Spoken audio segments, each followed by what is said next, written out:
So do you think the Conservative Party needs to change, or do you think you would find a home elsewhere? Well, the Conservative Party does need to change or it will die. Yeah.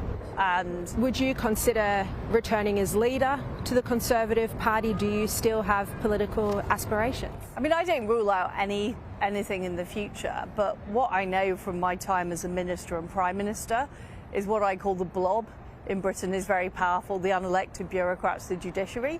So I am only willing to be part of politics if politicians can really actually do things. If it's a case that the Bank of England makes the decisions, or the judiciary makes the decisions, or the bureaucrat makes the decisions, what is the point of being a politician? So we are now having a much broader discussion in Britain about what is wrong. Why is the country ungovernable?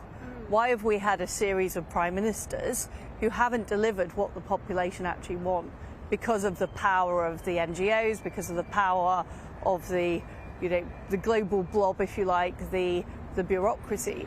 So that's, to me, I want to be part of that discussion about the big changes we need to make in order to make Britain great again. Because if we simply change the person in Downing Street, I know from my experience they're not going to be able to do anything without repealing all of the laws that we've just been talking about. For example, the net zero law. If we don't repeal those laws, we're not going to get anything done. You just mentioned there, make Britain great again. Do you think the UK does need a leader with some of Donald Trump's convictions? Absolutely. I mean, I think Trump is doing an amazing job. I think he gets vilified, but he is actually standing up for what regular people in our countries want.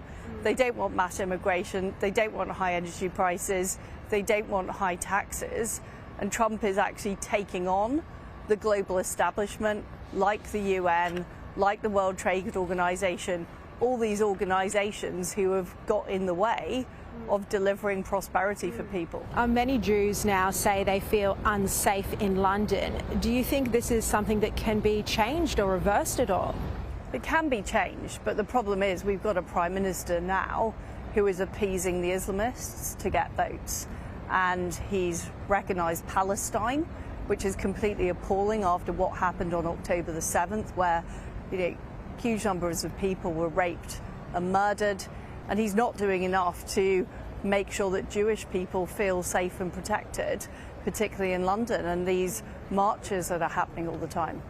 We've got exactly the same issue here. I'm interested to know your view on our Prime Minister, Anthony Albanese. Do you think he is a weak socialist leader? Well, he's following very similar policies to Keir Starmer. They appear to be very coordinated if you look at the recognition of Palestine or the net zero policies. But I think these policies are wrong. I think they're leading Australia in the wrong direction. And you just need to look at Britain to see a cautionary tale of what happens when the government spends too much money, when energy prices are high because of an over-dependence on renewables. Our industry is closing down, our steel industry, our car industry, and I fear this is the future for Australia if the course isn't changed. Just finally, you met with Charlie Kirk in London earlier this year. We've seen this horrific reaction where so many on the left have been celebrating his political assassination, literally murdering someone for free speech. In a sense, it's the next step from the UK where people are being arrested for free speech. Well, it's turning free speech into a crime, is my point. Yeah, I mean, I met Charlie earlier this year in London because we are keen to have the momentum and the movement that he created, talking to young people about conservative ideas, Christian values.